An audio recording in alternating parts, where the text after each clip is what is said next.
നമസ്കാരം. ഏഷ്യാനെറ്റ് ടിവിയുടെ എപ്പിസോഡിലേക്ക് എല്ലാ മാന്യപ്രേക്ഷകർക്കും ഹൃദയം നിറഞ്ഞ സ്വാഗതം. ഇന്നത്തെ നമ്മുടെ വിഷയം എന്ന് വെച്ച് കഴിഞ്ഞാൽ, ആഴ്ചയിലെ ഈ ദിവസങ്ങൾ മോശമാണെങ്കിൽ ഈ ദേവതകളെ ഭജിച്ചു കഴിഞ്ഞാൽ നമുക്കതിൽ നിന്ന് മാറ്റം ഉണ്ടാവുമെന്ന്. ചിലർ കാണും, എന്നും കഷ്ടകാലം ആയിട്ട് നിൽക്കുന്നവരുണ്ടാവും. അത് അവരുടെ ദശാകാലത്തിൻ്റെയോ അല്ലെങ്കിൽ പൂർവ്വജന്മദോഷത്തിൻ്റെയോ ഒക്കെ ഭാഗമായിട്ടായിരിക്കാം. അപ്പം അതിനൊക്കെ പ്രതിവിധികൾ നമ്മൾ മുൻകൂട്ടി കാണണം.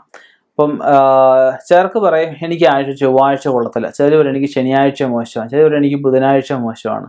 അപ്പോൾ ഓരോ ആഴ്ച ഓരോ ദിവസം മോശമാകുന്നത് ഒരു പക്ഷേ ഇവരുടെ ആ സമയത്തിൻ്റെ ദോഷം ആയതുകൊണ്ടായിരിക്കില്ല.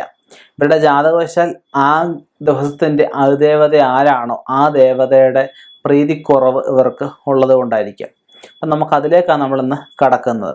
അപ്പം നമുക്ക് ചിലർക്ക് ശനിയാഴ്ച മോശമാണ്, ചിലർക്ക് ഞായറാഴ്ച മോശമാണ്. അപ്പം ഞായറാഴ്ച എന്ന് പറഞ്ഞാൽ ആദിത്യൻ്റെ ദിവസം, ആദിത്യന് പ്രാധാന്യമുള്ള ദിവസമാണ്. അപ്പം രാവിലെ എണീറ്റ് ആദിത്യ ഭഗവാനെയാണ് ഭജിക്കേണ്ടത്.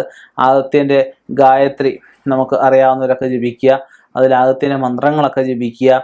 രാവിലെ കുളിച്ച് ശുദ്ധമായ ശേഷം ചുവന്ന വസ്ത്രങ്ങൾ അന്നത്തെ ദിവസം ധരിക്കുന്നത് ഏറ്റവും ശുഭകരമായിട്ട് വരുന്നതാണ്.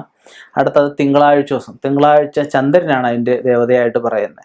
അപ്പോൾ ദുർഗാദേവിയാണ് ഭജിക്കേണ്ടത്. ദുർഗാദേവിയെ ഭജിക്കുമ്പോഴും ദുർഗാദേവിയുടെ മന്ത്രങ്ങളൊക്കെ ജപിക്കാം. പറ്റുമെങ്കിൽ സഹസ്രനാമം ജപിക്കാം. സഹസ്രനാമം, അഷ്ടോത്തര ശതവും അഷ്ടകവും ഒക്കെ നമുക്ക് ജപിക്കാം.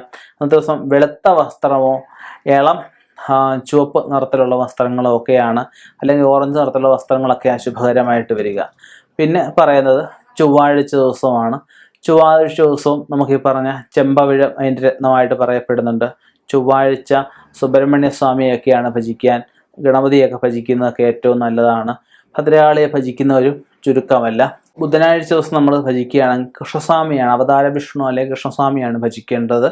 അപ്പോൾ ഈ ദിവസം നമുക്ക് ഇളം മഞ്ഞ നിറത്തിലുള്ള വസ്ത്രങ്ങൾ നമുക്ക് ധരിക്കാം. ഇളം ചുവപ്പ് നമുക്ക് ധരിക്കാം. കൃഷ്ണസ്വാമി അമ്പലത്തിൽ പോയി വഴിപാടുകൾ ചെയ്യാം. തുളസിമാല അവൻ്റെ കൈകൊണ്ട് കെട്ടി ഭഗവാനെ കൊണ്ട് ചാർത്താം. അതൊക്കെ ഏറ്റവും ശ്രേഷ്ഠമാണ്. പിന്നെ വ്യാഴാഴ്ച ദിവസമാണ്. വ്യാഴാഴ്ച ദിവസം വരുമ്പോഴത്തേക്കും നമുക്ക് മഹാവിഷ്ണു ഭഗവാന്റെ ക്ഷേത്രത്തിൽ, ശങ്കരചക്രഗദാധാരിയായ മഹാവിഷ്ണു ക്ഷേത്രത്തിലാണ് പോയി ദർശനം നടത്തുകയും അപ്പോൾ ആ ദിവസം രാവിലെ അവിടുന്ന് ഭഗവാനെ അഭിഷേകം ചെയ്ത് തീർത്ഥം സേവിക്കുകയും ഭഗവാന് പാൽപ്പായസം, തുളസിമാല, തൃക്കൈവെണ്ണ, കദളിപ്പഴം തുടങ്ങിയ വഴിപാടുകളൊക്കെ നമ്മൾ ചെയ്യുകയും ചെയ്യുന്നത് ഭാഗ്യദോഷം മാറാനായിട്ട്, വിഷ്ണുപ്രീതിക്കായിട്ട് സഹായകമായിട്ട് വരും. പിന്നെ നമുക്ക് വെള്ളിയാഴ്ച വരുമ്പോഴത്തേക്കും ശുക്രനാണ് എൻ്റെ ദേവത. ശുക്രനെ കൊണ്ട് പറയുമ്പോൾ നമുക്ക് മഹാലക്ഷ്മി ക്ഷേത്രങ്ങളിൽ നമുക്ക് പോയി വഴിപാട് നടത്താം. ശാന്തസ്വരൂപത്തിലുള്ള ദേവീക്ഷേത്രങ്ങളിൽ പോവാം. പിന്നെ ഭദ്രകാളി ക്ഷേത്രത്തിൽ പോകുന്നവരും വിരളമല്ല, പോകുന്നുണ്ട്. പിന്നെ ആ ദിവസം കടുംബായസം വഴിപാട് ചെയ്യുന്നത്, ദേവീ സൂക്തങ്ങളെ കൊണ്ട് പുഷ്പാഞ്ജലി കഴിക്കുന്നത്, ദേവീ മാഹാത്മ്യം 11-ാം അധ്യായം 4-2 മുതൽ അധ്യായങ്ങളൊക്കെ ജപിക്കുന്നത് ഏറ്റവും ശ്രേഷ്ഠമായിരിക്കും. അടുത്തത് ശനിയാഴ്ച ദിവസമാണ്. ശനിയാഴ്ച ദിവസം ശനിപ്രീതി, ശാസ്താപ്രീതി, ശനീശ്വര പ്രീതി, ഹനുമൽ പ്രീതി, അങ്ങനെ അതുപോലെ ഭൈരവി പ്രീതി, അങ്ങനെ കുറേ ദേവീദേവന്മാരുടെയൊക്കെ ശിവപ്രീതിയൊക്കെ നമുക്ക് പറയപ്പെടുന്നുണ്ട്. ശിവപാർവതി പ്രീതിയൊക്കെ പറയപ്പെടുന്നുണ്ട്. ഈ ദേവന്മാരെയൊക്കെ നമുക്ക് ഈ ദിവസങ്ങളിൽ ഭജിക്കുന്നത് ഏറ്റവും നല്ലതായിട്ട് പറയപ്പെടുന്നുണ്ട്. അപ്പം ശനിയാഴ്ച ശാസ്താക്ഷേത്രത്തിൽ പോകുന്ന വഴിപാട് നടത്തുന്നതൊക്കെ ശനിദോഷത്തിന് സഹായകമായിട്ട് വരും. ആദിത്യശയൊക്കെ ഉള്ളവരൊക്കെ ആണെങ്കിൽ ആദിത്യ ഭഗവാനെ സങ്കല്പിച്ച് ശനിയാഴ്ച ദിവസങ്ങളിലും ഞായറാഴ്ച ദിവസങ്ങളിലും ഒക്കെ വഴിപാടുകൾ ചെയ്യുന്നത് ഒരുപോലെ തുല്യ പ്രാധാന്യമായിട്ടാണ് പറയപ്പെടുന്നത്. അപ്പം നമുക്ക് ആഴ്ചയിൽ ഏതെങ്കിലുമൊക്കെ ദിവസം മോശമായിട്ട് വരുന്നുണ്ടെങ്കിൽ അതൊന്ന് ശ്രദ്ധിക്കുക. ഒരാഴ്ച 2 ആഴ്ച ഒന്ന് അവലോകനം ചെയ്യുക.